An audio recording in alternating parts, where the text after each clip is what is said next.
Ilang buhay na ang nasawi mula sa lumalalang mga kalamidad na kagaya ng wildfires, bagyo at pagbahas sa buong mundo. Tila mas mabagsik na ang hagupit at paniningil na ginagawa ng kalikasan mula sa pagpapabaya at pang-aabuso ng mga tao. Ayon sa huling datos, ay umabot sa 217 ang nasawi sa matinding pagbaha sa Spain. Makikita sa video ang ilang mga sasakyang tinangay ng baha, pati na rin ang kalsadang binalot ng makapal na putik. Kasunod nito ay ang pagdeklara ng gobyerno ng 3 araw na pakikiramay para sa mga taong namatay mula sa mga kalamidad.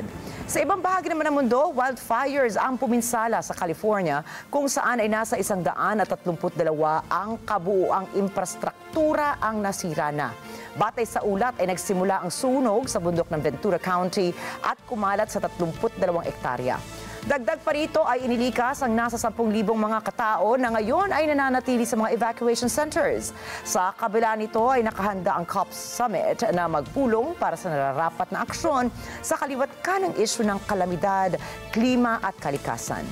Ang COP Summit po ay kilala bilang UN-organized International Climate Change Conference na nagsasagawa ng taunang pagpupulong. Bahagi nito ay ang pagsasama-sama ng mga world leaders mula sa iba't ibang mga bansa para talakayin ang climate change.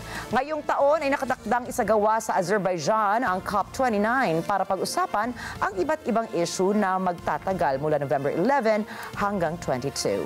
Kabilang sa mga isyung tatalakayin ay ang fossil fuel transition, rules for carbon market, boosting transparency at money for loss and damage. Kasama rin dito ang global warming at ang patuloy na pagtaas ng temperatura sa buong daigdig.